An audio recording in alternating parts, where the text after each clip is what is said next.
The first time I realized my family had already decided my future without me was the morning I lost access to my own house. Not metaphorically, literally. I was standing on the front porch at 6:18 a.m., coffee cooling in my hand, staring at a keypad that no longer recognized my code. I tried again, slower this time. Same result. Red light, soft electronic beep. Access denied. That house was mine. Or at least, it was supposed to be. My name is Claire Donovan. I was 31 years old then, divorced, employed, and painfully responsible. I worked as a project manager for a mid-sized logistics company in Columbus, Ohio. Not glamorous, but stable. I paid my bills on time. I followed rules. I believed that if you did things the right way, eventually, you'd be safe. That belief died on my porch. I checked my phone. No missed calls, no messages. The security app showed the house listed under Administrator, Michael Donovan, my older brother. My hands didn't shake. That came later. In that moment, I felt something colder. A sharp clarity, like a muscle snapping clean instead of tearing. I called my mother. She answered on the fourth ring, breathless, like she'd been waiting. "Oh, you noticed," she said. "Why can't I get into my house?" I asked. There was a pause, just long enough to be intentional. "Well," she said carefully, "we thought it would be better if Michael handled things for now." "Handled what?" I asked. "Everything," she replied. "You've been under a lot of stress, Claire. We didn't want you making decisions you'd regret." I leaned against the porch railing, the wood cold through my coat. "You locked me out," I said. "We secured the property," she corrected. "There's a difference." I almost laughed. That house was a 2-story colonial on Pine Ridge Drive. Nothing fancy. My grandmother's house. Left to me in her will 3 years earlier, along with a small investment account meant to cover upkeep. My parents had insisted I move in after the divorce. Said it would be healing. Said family should take care of its own. I should have heard the warning in that sentence. "When can I get back in?" I asked. Another pause. "Let's talk tonight," my mother said. "With everyone." Everyone meant my father, my brother Michael, and his wife Denise. It always did. I hung up and sat on the porch until my coffee went cold and my phone battery dropped to 10%. Then I drove to work and pretended my life hadn't just been quietly confiscated. At 7:42 p.m., I sat at my parents' dining table. Same table I'd eaten at every Thanksgiving, every Christmas, every birthday where someone forgot to ask what I wanted. Michael sat across from me, arms crossed, jaw tight. He was 35, confident in the way men get when they've never had to start over. Denise sat beside him, hand resting on his forearm like a claim. My father cleared his throat. "Claire," he began, "this isn't easy for us either." I waited. "We've been concerned," my mother said, "about your stability, your decision-making." I thought of the promotion I'd just earned, the bills I paid alone, the therapy I'd gone to quietly, without ever asking them for money. "What decision prompted this concern?" I asked. Michael leaned forward. "The refinance." There it was. "I didn't refinance," I said. "I requested information." "That's how it starts," he replied. "Risky behavior." I looked at my father. "You signed off on the trust. The house is in my name." My father didn't meet my eyes. "Legally," my mother said, "yes. But practically, we think it's best if Michael oversees things until you're back on your feet." "I am on my feet," I said. Denise smiled thinly. "You say that, but nothing." She didn't finish the sentence because she didn't have to. The implication hung there, familiar and heavy. "You changed the locks," I said, "without telling me." Michael shrugged. "It's temporary." "Nothing temporary stays temporary in this family," I replied. Silence fell. Not awkward, controlled. Then my mother slid a folder across the table. Inside was a document titled Temporary Property Management Agreement. Temporary, in bold. Michael would act as manager of the property. All decisions regarding the house would require his approval. I would retain occupancy rights, pending review. Occupancy rights. In my own house. "If you sign this," my mother said gently, "we can get you back in tonight." I closed the folder. "No," I said. Michael's jaw tightened. "You're being emotional." "I'm being observant," I replied. "There's a difference." My father finally looked up. "Don't make this harder than it has to be." I stood. You already did, I said. I left without another word. That night, I slept in my car. I didn't cry. I didn't call anyone. I stared at the ceiling of the back seat and replayed every moment over the past 3 years. Every suggestion disguised as concern. Every time my brother stepped in to help. Every time my parents praised him for being responsible, while quietly questioning my choices. The realization settled slowly, then all at once. This wasn't protection. It was control. And it hadn't started today. It had just finally shown its face. By morning, I knew one thing with absolute certainty. If I didn't act now, I would lose more than a house. I would lose the last legal proof that I was ever meant to stand on my own. And that was something I wasn't willing to surrender quietly. I didn't go back to my parents' house the next morning. That was the first real decision I made after everything broke. Instead, I drove to a 24-hour diner off I-71. The kind with cracked vinyl booths and coffee that tastes burned no matter what time you order it. I parked under a flickering light, sat there for a long minute, and forced myself to think slowly. Panic would have been easy. Anger, too. But neither of those had ever protected me before. What protected me now was information. I pulled up my email and searched my grandmother's name. Eleanor May Donovan. Dozens of messages surfaced. Old estate notices, tax documents, a scanned copy of her will I hadn't looked at since the funeral. I opened it. My grandmother had been precise, painfully precise. The house on Pine Ridge Drive was left to me outright. No shared ownership, no contingencies, no management clause. The investment account tied to it was solely in my name. There was no gray area, which meant what my family had done wasn't a misunderstanding. It was a calculated move. I ordered coffee and eggs I barely touched, then called work. I need to take a personal day, I told my boss, Marlene. She didn't ask questions. She never did. Take care of yourself, she said.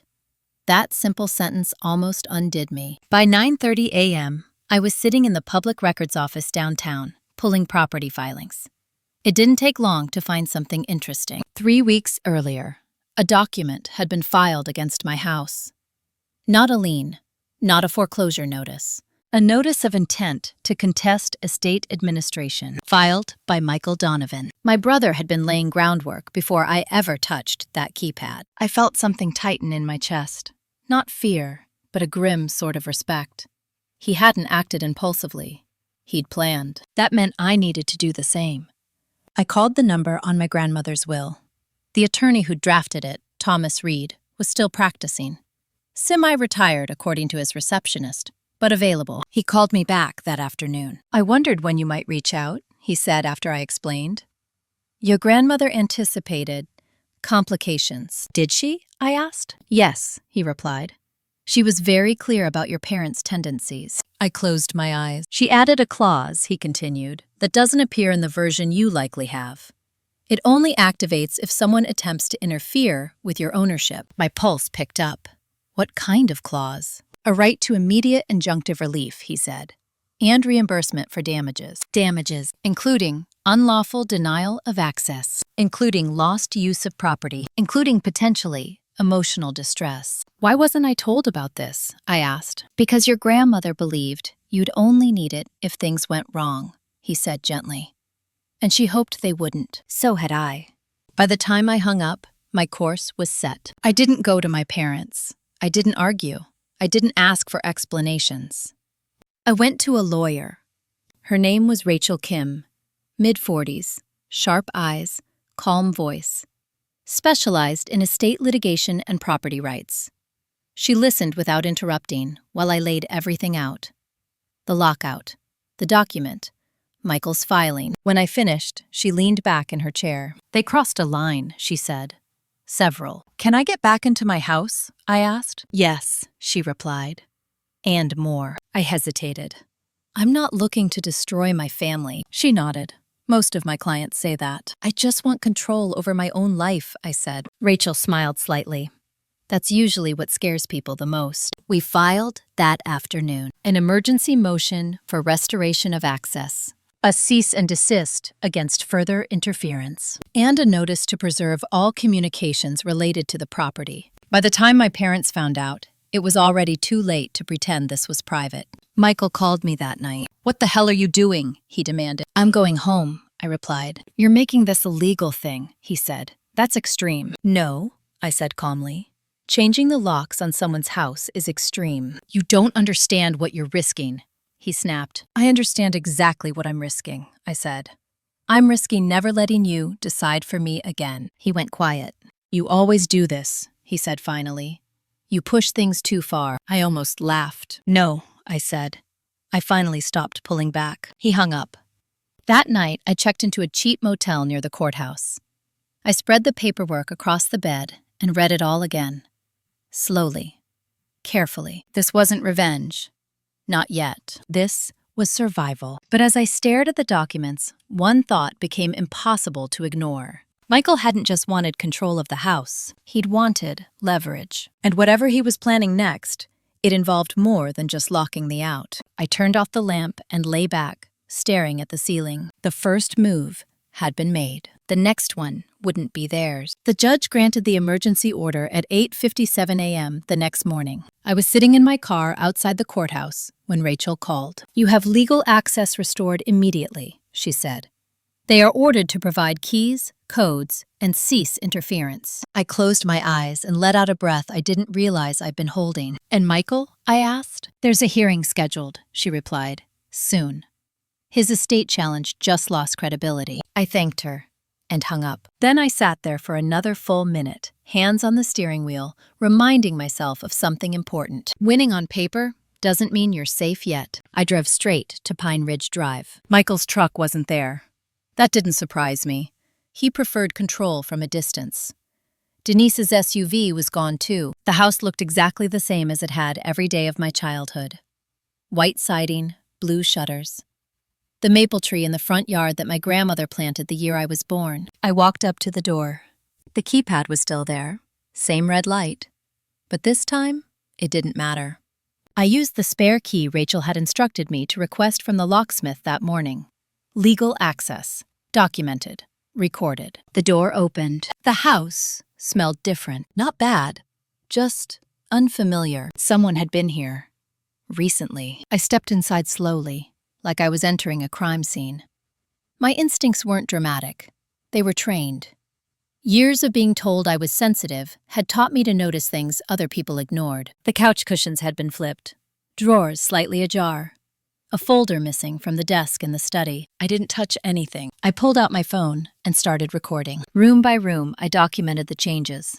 The file cabinet in my grandmother's study had been opened. The lock on the small cedar chest was scratched, like someone had tried to force it. That chest had held old family documents, deeds, letters, the original trust paperwork. I opened it. Empty. My stomach tightened, but my hands stayed steady. I called Rachel. "They removed documents," I said. "That's evidence," she replied. "Don't confront them. Leave everything as is. I'll send someone." Within an hour, a forensic locksmith and a paralegal arrived. Photos were taken, notes made, statements recorded.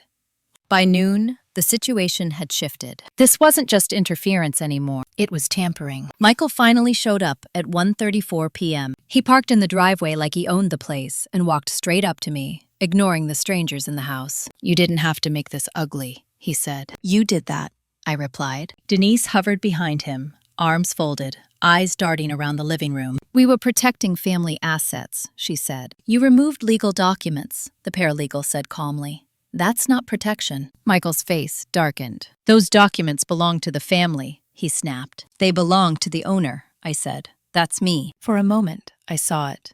The flash of something dangerous behind his eyes. Not rage, panic. "You don't know what you're doing," he said quietly. "There are things tied to this house you don't understand." I tilted my head slightly, then explained them. He didn't. Instead, my mother arrived. She stepped inside, like a general entering a battlefield she thought she controlled. One look at the strangers, the equipment, the paperwork, and her face hardened. "This has gone far enough," she said. "Claire, you're tearing the family apart." "No," I replied. "I'm refusing to disappear quietly." She turned to Rachel's paralegal. "You should all leave. This is a private matter." The paralegal smiled politely. Not anymore. That was when my father finally spoke. Claire, he said, voice tired. If you just sign the management agreement, we can end this. I looked at him. You watched them lock me out, I said. You watched them go through my things. And now you want me to reward that? He didn't answer. Rachel arrived 10 minutes later. She didn't raise her voice. She didn't argue. She simply laid out the facts. The emergency order, the missing documents, the consequences. Michael tried to interrupt. She shut him down with a single sentence. Anything you say now can be used against you. That finally did it. They left. Not in a dramatic exit. No shouting. Just a stiff retreat. Like people realizing the rules had changed and no one had warned them. When the house was quiet again, I sat on the stairs and let myself feel it. Not relief. Resolve. Rachel sat beside me. There's more, she said. I know, I replied. Michael hadn't contested the estate out of greed alone. He was hiding something.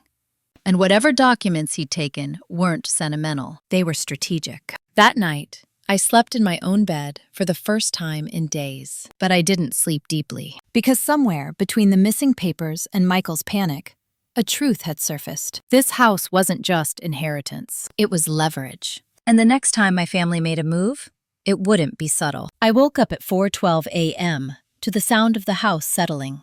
Old houses always make noise at night. Pipes ticking, wood expanding.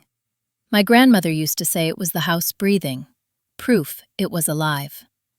That morning, it sounded like a warning. I lay still, staring at the ceiling, replaying Michael's words. There are things tied to this house you don't understand. He hadn't said it like a threat. He'd said it like a fact.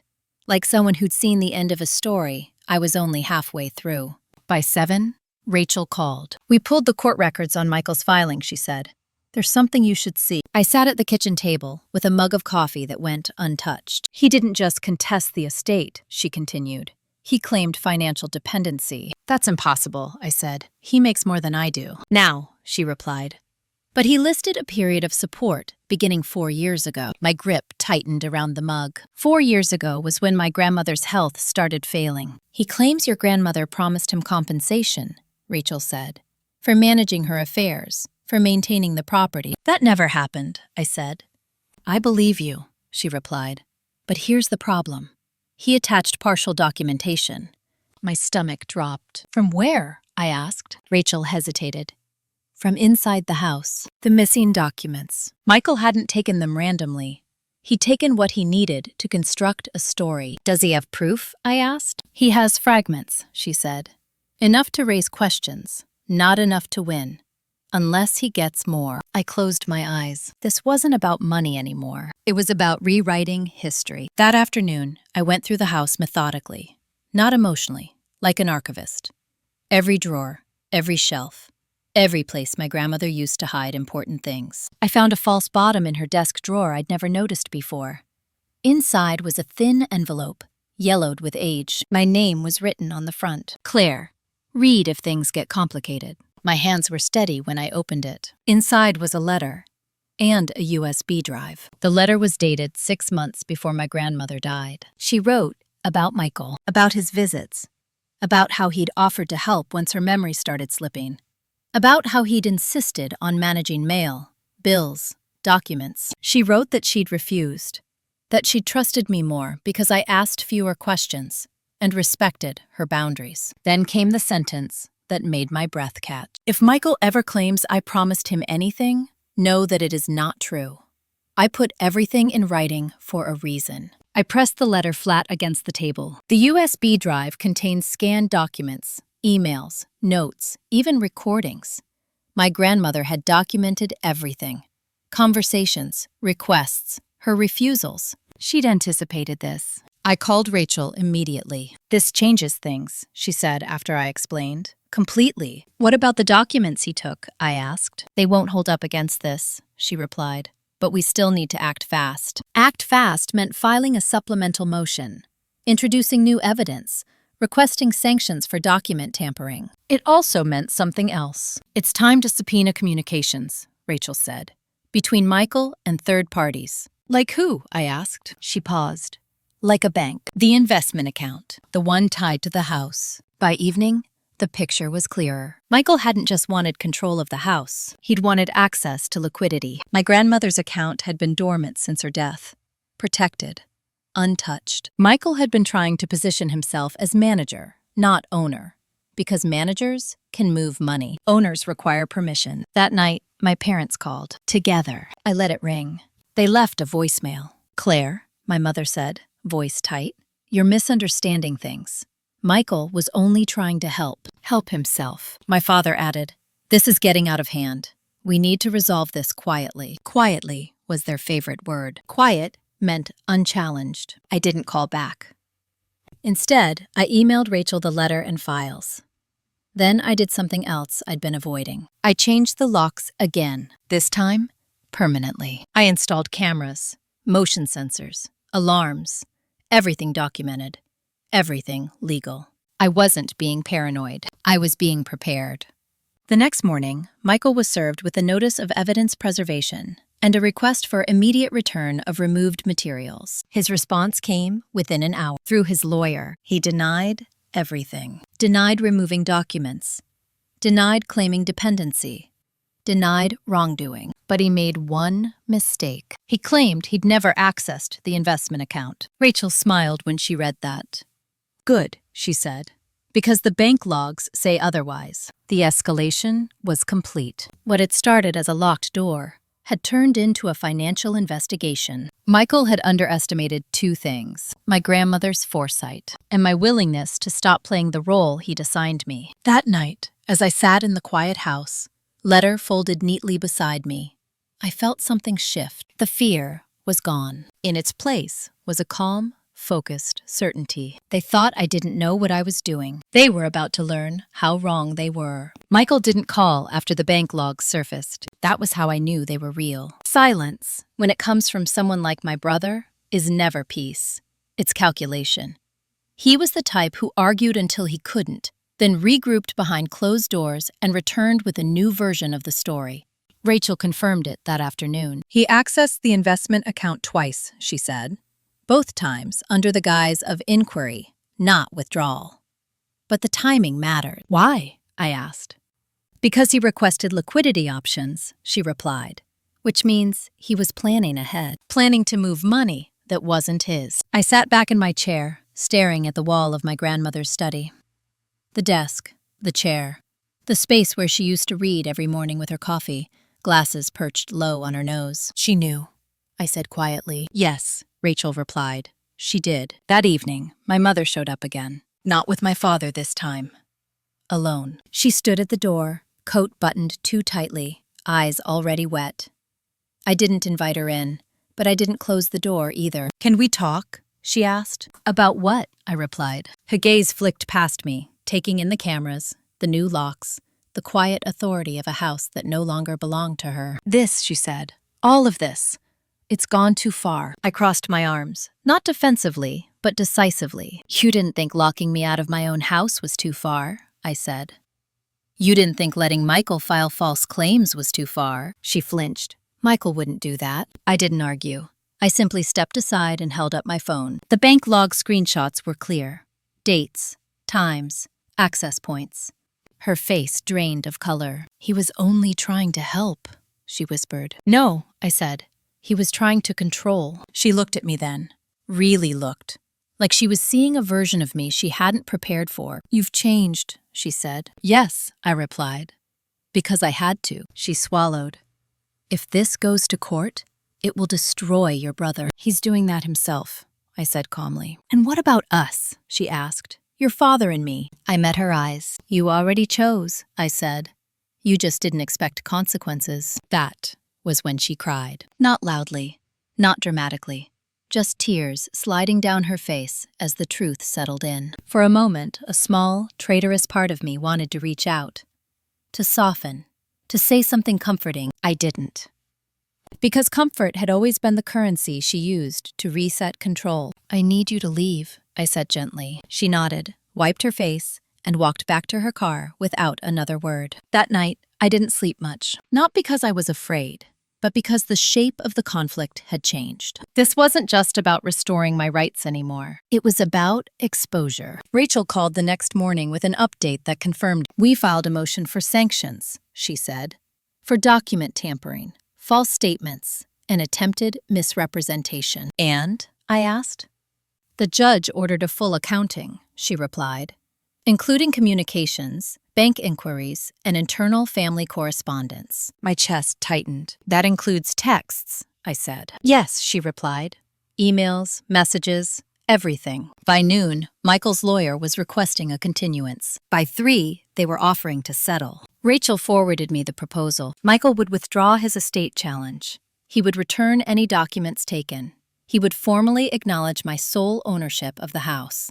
In exchange, I would drop claims for damages. It was generous. It was also incomplete. He's scared, I said. Yes, Rachel replied, but not remorseful. I stared at the screen. What happens if I refuse? I asked. Then we proceed, she said, and whatever he's hiding comes out. I thought about the USB drive, the recordings, my grandmother's careful handwriting. I refuse, I said. Rachel didn't hesitate. Okay, that afternoon, Denise called. Not Michael. Her. Please, she said, voice tight. This is tearing our family apart. You should have thought about that before going through my things, I replied. We needed answers, she snapped. No, I said. You needed leverage. She went quiet. You always think you're smarter than everyone else, she said finally. No, I replied. I just stopped letting you decide who I am. She hung up. The subpoena responses began arriving 2 days later. Texts between Michael and a loan officer. Messages about bridge financing. A draft email discussing short-term cash flow needs pending property resolution. Rachel laid it all out on the table. He was planning to borrow against the house, she said, using the account as justification. Without telling me, I added. Without legal authority, she confirmed. That night, I sat alone in the study. Documents spread around me like pieces of a puzzle finally coming together. I didn't feel angry. I felt resolved. Michael hadn't just underestimated me. He'd mistaken my silence for consent. The hearing was scheduled for the following week. For the first time since this began, I felt ready. Not to argue, not to plead, but to let the truth do what it does best when it's finally placed under light. The courthouse was quieter than I expected. No crowds, no drama. Just polished floors, low voices, and the faint hum of fluorescent lights that made everything feel exposed. I arrived early, not because I was nervous, but because I needed the room to feel familiar before my family filled it with their presence. Rachel met me outside the courtroom, a slim folder tucked under her arm. They're here, she said. I nodded.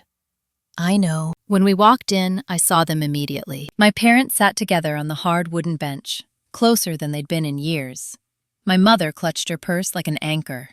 My father stared straight ahead, jaw tight, as if willpower alone could rewrite facts. Michael sat 2 rows back with his attorney. Denise beside him, posture rigid, eyes scanning the room like she was already looking for exits. No one spoke to me. That silence used to hurt. Now it felt like confirmation. The judge entered promptly at 9. Judge Harold Whitman, late 60s. Known for 2 things in the local legal community: efficiency and a deep intolerance for dishonesty. He reviewed the case summary silently for a moment, glasses low on his nose. Let's be clear, he said finally. This is no longer a family disagreement. This is a question of property rights, document tampering, and potential financial misrepresentation. Michael shifted in his seat. Rachel stood when it was our turn. She didn't embellish. She didn't dramatize. She laid out a timeline so clean it felt inevitable. The lockout, the unauthorized filing, the removal of documents, the bank access attempts. Then she introduced the letter and files from my grandma. The judge read quietly, longer than usual. When Michael's attorney stood, his tone was careful. My client believed he was acting in the best interest of the family. Judge Whitman raised a hand. Belief does not override law, he said, especially when evidence suggests forethought. He turned to Michael. Mr. Donovan, he said, did you access the investment account tied to this property? Michael hesitated. Yes, he said, but only to gather information. And did you inform the property owner? The judge asked. Michael glanced at my parents, then at Denise. No, he admitted. Did you remove documents from the residence? The judge continued. Michael swallowed. I don't recall, he said. The judge didn't react. Interesting, he replied calmly. Because we have time-stamped video footage placing you in the study during the period those documents went missing. Denise's hand flew to her mouth. My mother closed her eyes. Rachel didn't look at me. She didn't need to. The judge leaned back in his chair. Mr. Donovan, he said, you have demonstrated a pattern of behavior that suggests intent, not confusion. Michael's face had gone pale. The judge turned to me. Miss Donovan, he said, do you wish to address the court? I stood. Not because I wanted to speak, because it was time. I didn't come here to punish my family, I said evenly. I came here because my choices were taken from me. Quietly, without my consent. I paused. This house was left to me because my grandmother trusted me to respect boundaries. What's happened since proves why. The judge nodded once. That's enough, he said. He issued his ruling without delay. Immediate restoration of full ownership and control. Formal dismissal of Michael's estate challenge with prejudice. Court-ordered return of all removed materials. And most importantly, referral of the financial conduct to an independent review. Michael exhaled sharply. Denise whispered his name. My parents sat frozen. The gavel came down softly. It was over. Outside the courtroom, my mother tried to speak to me. Claire, she said, voice trembling. Please. I stopped walking. Yes? I asked. She searched my face, like she was hoping to find the daughter who used to absorb her disappointment without protest. I never thought it would end like this, she said. It didn't have to, I replied. But you let it. My father opened his mouth, then closed it again. Michael didn't look at me. Rachel touched my elbow. We're done here. We walked out together. Outside, the air felt colder, sharper, real. I stood on the courthouse steps for a moment, letting the weight of it all settle. I hadn't raised my voice. I hadn't begged. I hadn't tried to be understood. I'd simply refused to be overridden. That was the moment I realized something important. The power hadn't shifted in the courtroom. It had shifted the day I stopped asking permission to exist in my own life. And whatever came next, I would meet it on my own terms. The consequences didn't arrive all at once. They came in pieces, quietly, the way real damage always does. 3 days after the hearing, Michael's lawyer withdrew. No explanation given. Just a short notice filed with a court and copied to all parties. Denise moved out of their house the following weekend. A neighbor told me later she'd packed in silence. No shouting, no drama. Just boxes and a closed door. That was the first real sign that Michael's world was shrinking. Rachel called me midweek. The independent review has teeth, she said. They're not just looking at the account tied to the house. I leaned back in my chair. What else? Business loans, she replied. Personal guarantees. Credit lines opened during your grandmother's illness. I closed my eyes. My brother had always lived just slightly ahead of his means. Nothing flashy, nothing reckless, but always leveraged. Always confident tomorrow would cover today. Now, tomorrow had arrived. My parents called that night, not together.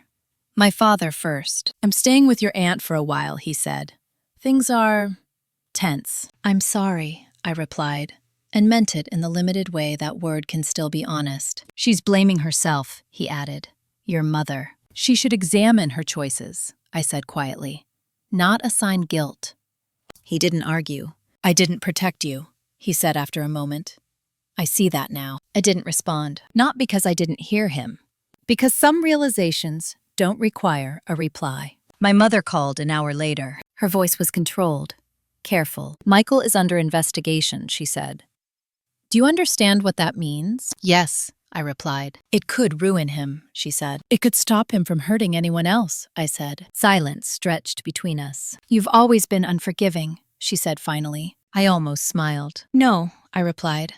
I've just stopped forgetting. She hung up. At work, something unexpected happened. My manager, Sarah, asked me to sit in on a meeting I wasn't technically required to attend. Senior leadership, strategic planning, decisions that shape the direction of the company. Afterward, she pulled me aside. I wanted to see how you handle pressure when it's not personal, she said. And? I asked. You don't flinch, she replied. That's rare. 2 weeks later, she offered me a promotion. Senior operations lead. More responsibility, more visibility, more autonomy. I accepted without hesitation, not because I needed a win, because I'd finally made room for one. Meanwhile, the house began to feel like mine again. I repainted the study, cleared out old boxes that didn't belong to me. I framed my grandmother's letter and hung it on the wall, not as evidence, but as grounding. One afternoon, while sorting through the last of the paperwork returned by court order, I found something I hadn't expected. A handwritten note from Michael. It wasn't dated. It wasn't addressed. I read it slowly. I never thought you'd fight back. I thought you needed us. I thought if I moved fast enough, you'd give in like always. My hand didn't shake. He'd said the quiet part out loud. There was no apology, no remorse, just surprise that the system had failed him. I folded the note and placed it in the shredder. That chapter didn't need preserving. Rachel called again the following Friday. They're recommending charges, she said. Not criminal, civil, but significant. For Michael? Yes, she replied. And possibly Denise. I exhaled. I don't want to be involved beyond what's necessary, I said. You won't be, she assured me. You did what you needed to do.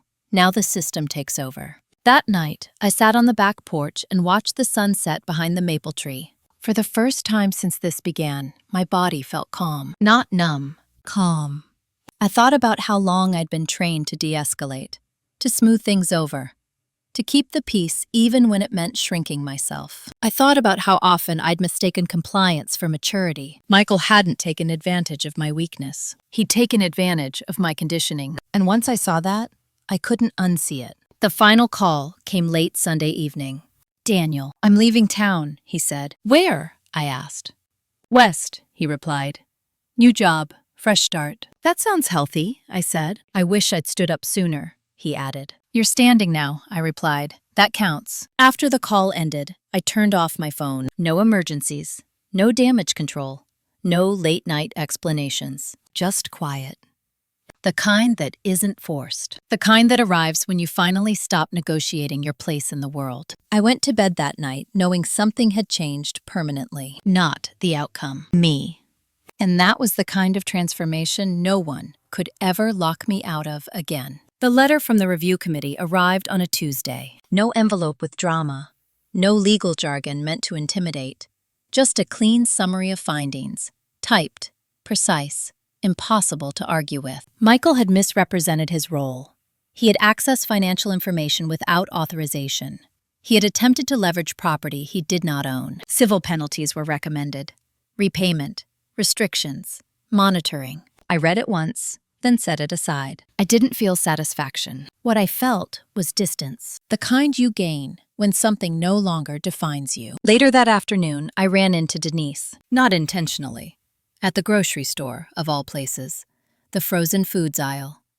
She looked thinner, tired, like someone who'd been holding a posture for years and had finally let it collapse. She froze when she saw me. Claire, she said carefully. Denise, I replied. We stood there between freezers, humming quietly. Two women who'd once shared holidays and small talk, and an unspoken agreement not to name what was wrong. I didn't know how far he'd gone, she said suddenly. Too fast, too rehearsed. I believe you didn't know everything, I replied. I don't believe you didn't know anything. Her mouth tightened. That house was supposed to save us, she said. Michael said once he got control, everything would stabilize. Stability built on theft never holds, I said. She nodded slowly. I'm not asking you to fix anything, she said. I just wanted you to know.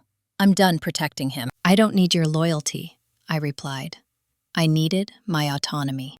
We parted without hostility, without warmth, just truth. At home, I packed away the last box of my grandmother's papers. As I did, I found a photograph tucked inside an old ledger. Me, at 16, sitting at the kitchen table with her, both of us laughing at something I couldn't remember. She had her hand over mine. Back then, I thought it was affection. Now I understood it was reassurance. That night, my mother emailed me. Not a plea, not an apology, an update. Michael has agreed to the settlement. We are downsizing, selling the house. I hope someday we can talk. I stared at the screen. Then I closed the laptop. I wasn't cruel enough to respond with silence to punish her. I was healed enough not to respond because I didn't need to. Work intensified. With the promotion came responsibility. Decisions that affected people, budgets, timelines, accountability.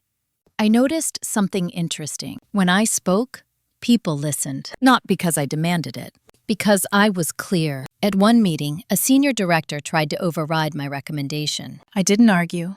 I didn't justify. I simply said, "That won't work under our current constraints," and moved on. He didn't push. Later, Sarah pulled me aside. "You don't negotiate your authority," she said. "That's rare." I smiled faintly. I've had practice. Thanksgiving came quietly that year. No family dinner. No long table filled with tension and unspoken rules. Instead, I invited a few friends over.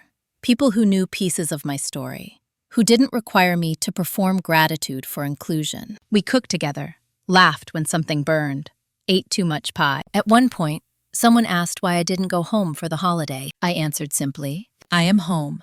That was enough. The following week, Rachel called one last time. "The case is officially closed," she said. "Your brother signed everything." "Thank you," I replied. "You handled this well," she said. "Most people would have gone scorched earth." "I didn't want revenge," I said. "I wanted balance." She paused. "Sometimes balance looks like consequences." After the call, I sat in the study and stared at the empty desk where my grandmother's documents used to be. The space felt intentional now. I wasn't preserving evidence anymore. I was building forward. I set up a trust of my own. Small, quiet, structure for myself. I made sure it required no one's permission but my own. That night, I dreamed of the house as it used to be. Sunlight through the windows. My grandmother humming in the kitchen. No locks, no codes. When I woke, I didn't feel sad. I felt complete. Michael texted me once after that. Just one sentence. "I didn't think you'd choose this." I stared at it for a moment. Then I deleted it. I hadn't chosen conflict. I'd chosen clarity. And once you do that, there's no going back to the version of you that accepted less just to keep the peace. The quiet that followed wasn't empty. It was earned. And it was mine. The first time I heard my name spoken in a room where no one knew my family, I felt something loosen in my chest. It happened at a regional operations summit in Chicago, 6 months after the case closed. I was presenting a rollout strategy to a room of people who had no context for me beyond my work. No last name weight, no family narrative, just competence on a screen and a calm voice explaining risk mitigation. When the session ended, a woman from another company leaned over to her colleague and said, "She's solid. I'd put her on anything high stakes." She didn't know me, and that was the point. After the summit, I walked alone along the river. Coat zipped, hands cold, mind clear. I should have felt proud. Instead, I felt something quieter and deeper. Freedom doesn't arrive with fireworks. It arrives with absence. The absence of bracing yourself. The absence of being misunderstood on purpose. 2 days later, the call came. Not from my parents, not from Michael. From the county clerk. "Ms. Donovan," the woman said, "we're verifying records related to an older property transfer. We need to confirm whether you're aware of a lien filed in 2009. I stopped walking. "A lien?" I asked. "Yes," she replied. "It was recorded against the Pine Ridge property under a family LLC. It appears dormant, but our system flagged it during a routine audit." My breath slowed. "I've never seen a lien," I said. "Who filed it?" She gave me a name I hadn't heard in years. My uncle, Patrick Donovan, my father's younger brother. He'd moved out west when I was in college. Quiet, polite, always on the fringe of family gatherings. The kind of man who listened more than he spoke. The kind who didn't draw attention. "I'll look into it," I said. When I hung up, the air felt heavier. I called Rachel immediately. She was silent for a long moment after I explained. "That's interesting," she said. "That's not reassuring," I replied. "No," she agreed. "But it explains a few things." "Like what?" "Like why Michael thought the house could be leveraged so easily," she said. "And why he believed there were things tied to the house you didn't understand." I leaned against the cold stone railing. "You think my uncle is involved?" I said. "I think there's a layer you haven't seen yet," she replied. "And we need to pull the full history." The file took 3 days to arrive. It was old, faded, poorly scanned. But the signature at the bottom was clear. Patrick Donovan, managing partner. The lien had been filed under a short-lived family LLC my grandfather had created decades ago, then dissolved. The lien itself had never been enforced, never mentioned, never released. A ghost. Why would he do this? I asked. Rachel didn't answer immediately. Because, she said finally, it gives leverage without visibility. It sits quietly until someone needs it. Someone like Michael. Someone desperate. I drove to my parents' house that night, not to confront them, to confirm something. My father answered the door. He looked older, smaller. Patrick was here, I said without preamble. He stiffened. When? He asked. Recently, I replied.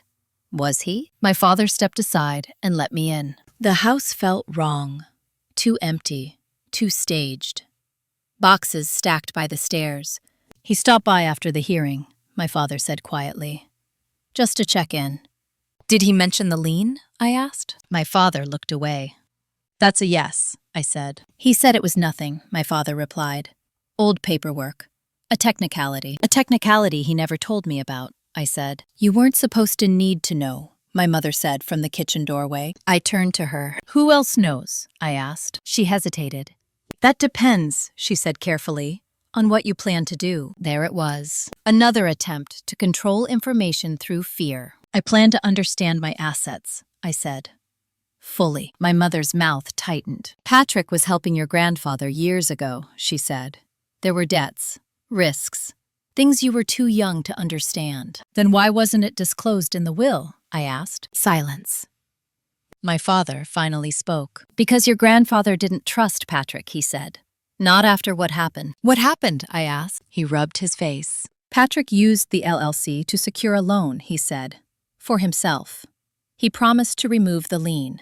He never did. And you all let it sit there, I said. It wasn't hurting anyone, my mother said. Until now. I stared at her. It hurt me, I said. You just didn't notice. I left without waiting for another response. That night, I sat in the study and reread my grandmother's letter. She'd written about Michael, about control, about boundaries. She hadn't mentioned Patrick, which meant one thing. She hadn't known, or she'd known, and chosen not to burden me. Either way, the responsibility was mine now. Rachel called the next morning. We can challenge the lien, she said. It's weak, possibly invalid. Do it, I replied. There's something else, she added. Patrick retained counsel. He's claiming partial interest. I closed my eyes. So it wasn't just Michael, I said. No, she replied.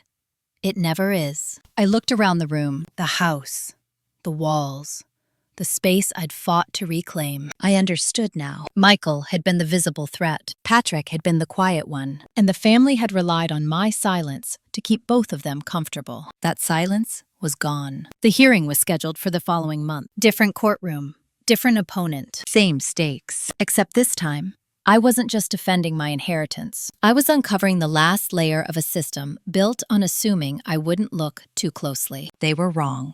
And soon, they would know exactly how wrong they'd been. Patrick Donovan didn't look like a villain. That was the first thing I noticed when I saw him again. He arrived early to the mediation session. Gray hair neatly combed, hands folded patiently on the table, like a man waiting his turn at the doctor's office. He stood when I entered, offered a small, almost apologetic smile. Claire, he said, it's been a long time. Not long enough to forget, I replied, taking my seat. Rachel sat beside me, calm and unreadable. Patrick's attorney, a man with tired eyes and an expensive watch, nodded politely. No one raised their voice.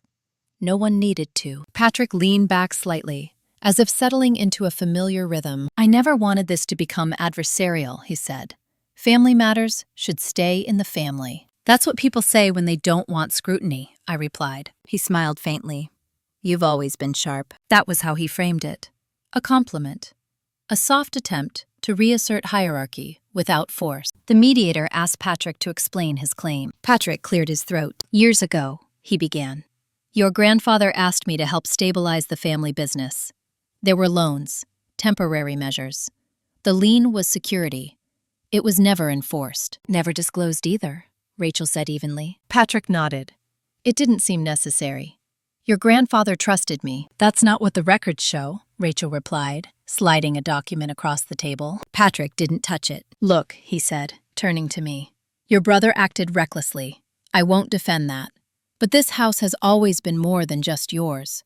It represents family legacy. I leaned forward slightly. It represents my grandmother's intent, I said. Those are not the same thing. Patrick sighed, like someone disappointed by an answer he'd hoped wouldn't come. You're willing to tear everything apart over paperwork, he said. No, I replied. I'm willing to stop pretending paperwork doesn't matter when it protects certain people. The mediator intervened, suggesting a compromise. Release of the lien in exchange for a settlement payment. Clean slate. Quiet ending. Rachel looked at me. I shook my head once. No, I said. Patrick's smile faded. You don't have to do this, he said quietly. This will expose things, old debts, decisions your parents made to protect you. I met his eyes. Protection that removes my agency isn't protection, I said. It's possession. Patrick studied me for a long moment. Then he did something unexpected. He laughed, softly, almost sadly. You sound just like her, he said. My grandmother? I asked. Yes, he replied. She stopped trusting me the moment she realized I didn't need permission to act. The room went still. That was the crack. Rachel leaned in.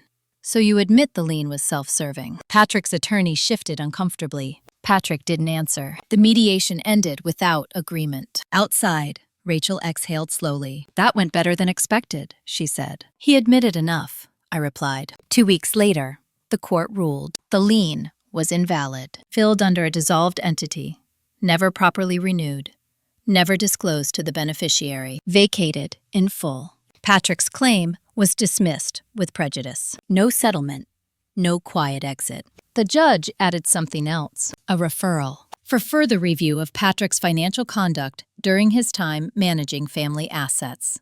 When the ruling came through, my mother called. Her voice was tight, controlled. You didn't have to humiliate him, she said. I didn't, I replied.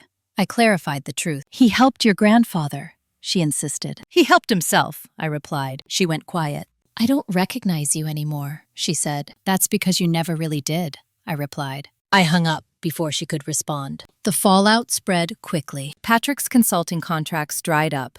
Quietly. No headlines. Just unanswered calls. Withdrawn offers. Distance. Michael stopped contacting anyone. Denise filed for divorce. My parents sold their house and moved into a smaller place across town. Fewer rooms. Fewer places to hide things. And me? I stayed where I was. I refinanced the house under my name alone. Clean title. No shadows. I hosted Thanksgiving that year. Not a big one. Just a few friends. A coworker who couldn't travel. Daniel, back in town briefly, lighter than I'd ever seen him. We ate late, laughed easily. No one performed. At one point, Daniel raised his glass. To Claire, he said, who taught me that silence isn't peace. I didn't blush. I didn't deflect. I nodded. That winter, I walked through the house room by room, noticing how it felt different now. Not haunted, resolved. I realized something then. The real betrayal hadn't been Michael's greed or Patrick's manipulation. It had been the family's collective decision to treat my adulthood as conditional, as something revocable. They'd mistaken my patience for permission. They'd mistaken my restraint for weakness. And when I finally stopped participating in that illusion, the entire structure collapsed under its own weight. The hearing that mattered most hadn't happened in a courtroom. It had happened the moment I chose clarity over belonging. The rest had just been paperwork, and I'd never been afraid of that. The quiet after everything settled was unfamiliar, not empty, not lonely, just unoccupied. No calls to return, no legal updates, no family emergencies disguised as concern. The systems that had once demanded my attention had shut themselves down, like machines finally powered off after years of overheating. I didn't rush to fill the space. Instead, I noticed things. The way mornings felt slower when I wasn't bracing for conflict. The way my shoulders dropped when I unlocked my own front door without thinking. The way my phone stayed silent in the evenings, not because I was being ignored, but because no one was trying to pull me back into a role I'd already outgrown. One afternoon, Sarah asked me to lunch. Not a work lunch. A real one. We sat at a small place near the office, sunlight spilling across the table. She stirred her iced tea and studied me for a moment before speaking. "You're different lately," she said. "In a good way." I waited. "You used to anticipate resistance before it happened," she continued. "Now, you don't." "I don't need to anymore," I said. She nodded. "That kind of shift usually comes from something personal." "It did," I replied, "but it's over now." She smiled. "Those are the best kinds of endings." At work, people started coming to me with problems they didn't want escalated. Not because I was softer, but because I was clear. I didn't soothe, I didn't scold. I listened, asked the right questions, and made decisions without apology. Authority, I learned, doesn't require force. It requires consistency. Daniel visited again in early spring. He looked different, lighter, not just physically, but in the way he occupied space. He no longer waited for permission to speak. We sat on the back steps of the house, coffee cooling between us. "I used to think being the easy one kept me safe," he said. "Turns out, it just made me invisible." I nodded. "That's how systems like ours survive." "Do you ever miss them?" he asked. "The way things were?" I considered the question. "I miss the idea of what family could have been," I said. "Not what it actually was." He exhaled. "That's honest." Later that week, I received a certified letter from my mother. I didn't open it right away. I set it on the counter and went about my evening. Cooked dinner, washed dishes, read a chapter of a book I didn't need to analyze for subtext. When I finally opened the envelope, the letter was short. "We are selling what remains of the family assets. Patrick is no longer involved. Michael is unwell. I don't expect forgiveness. I only wanted you to know, I see now, that I mistook control for care. I don't ask for contact, only peace."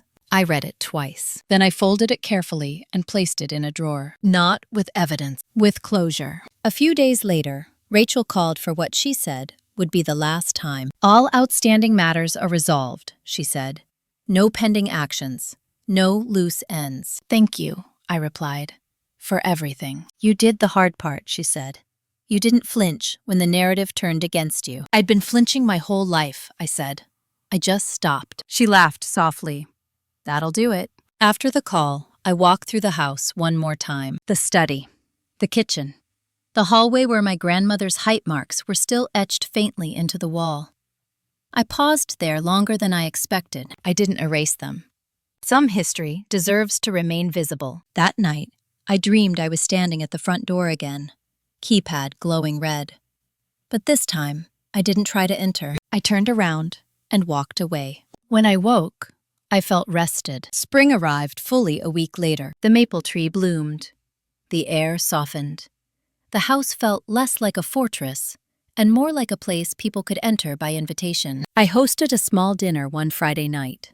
Friends, colleagues, laughter without undertones. As I watched them talk, move, exist without tension, I realized something quietly profound. I wasn't rebuilding my life. I was finally living it, without interference. Later, as the last guest left and the house settled into silence again, my phone buzzed. Unknown number. I stared at it for a moment before answering. "Claire," a voice said. Familiar, controlled, careful. It was Patrick. "I won't take much of your time," he said. "I just wanted to tell you. You were right to fight." I didn't respond immediately. "I built my life on access," he continued. "You built yours on boundaries. Turns out, only one of those lasts." "What do you want?" I asked. "Nothing," he said.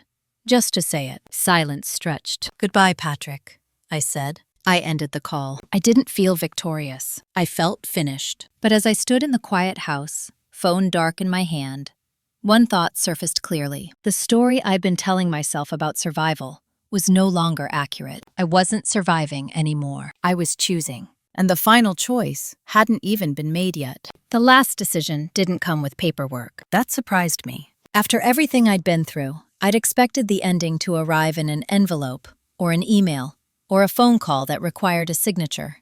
Something official. Something final. Instead, it came on an ordinary Tuesday morning, standing in my kitchen, barefoot, holding a mug of coffee. I realized I no longer needed the house. Not emotionally. Not symbolically. The house had been the battlefield. The proof.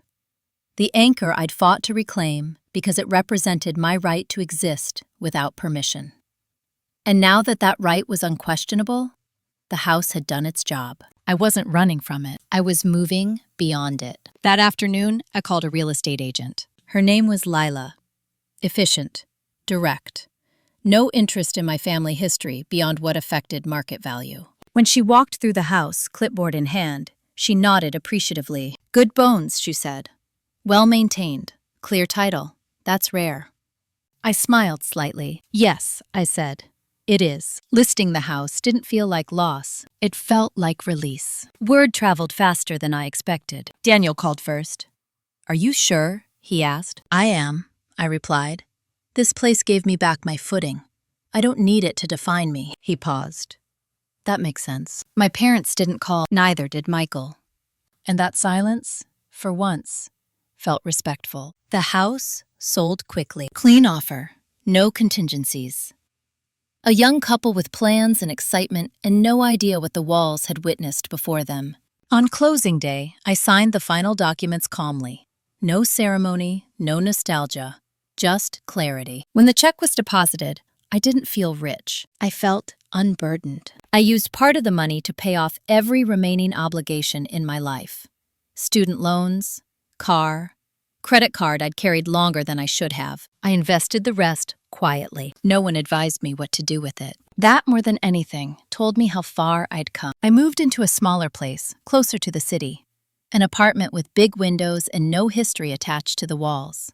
I hung only what I chose. Photos, art, nothing inherited, nothing loaded. On the first night there, I slept deeply. No dreams of locked doors. No red lights. Just rest. Weeks later, I ran into my mother unexpectedly at a bookstore. She looked older, softer, like someone who'd been forced to sit with herself longer than she wanted. She saw me first. "Claire," she said.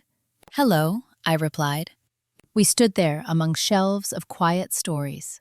"I heard you sold the house," she said. "Yes," I replied. She nodded slowly. "I suppose that makes sense." "It does," I said. She hesitated. "I hope you're happy." I considered that. "I'm honest," I said. "That's better." She swallowed, nodded once, and walked away. That was the last time I saw her. At work, I was asked to lead a new division. Bigger scope, bigger responsibility. I accepted without hesitation.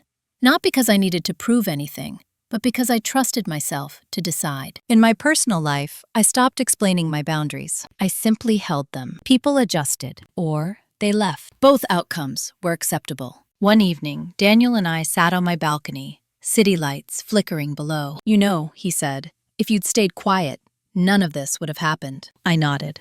"Exactly." He smiled. "You didn't just change the story.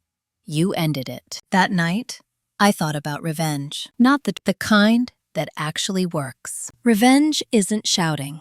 It isn't exposure for exposure's sake. It isn't watching someone fall and calling that justice. Real revenge is reclaiming authorship. It's refusing to carry narratives that were written to keep you small. It's choosing transparency where manipulation thrived. It's understanding that being excluded was never about your worth. It was about someone else's fear of losing control. I didn't destroy my family. I stepped out of a system that required my silence to function. Everything that collapsed after that did so because it couldn't survive the truth. If you're listening to this and something feels uncomfortably familiar, I want you to hear one thing clearly. You don't owe anyone access to you just because they share your blood. You don't owe gratitude for conditional love. And you don't have to stay in spaces where your adulthood is treated as negotiable. The moment you stop asking to be included, the balance shifts quietly, permanently. That was my real inheritance. If this story resonated with you, if you've lived a version of it, leave a comment. I read them, all of them. And if you want more stories about family drama, betrayal, inheritance, and the kind of revenge that doesn't rot you from the inside, like, subscribe, and stay. Some victories don't look like triumph. They look like peace. And that's the ending, worth choosing.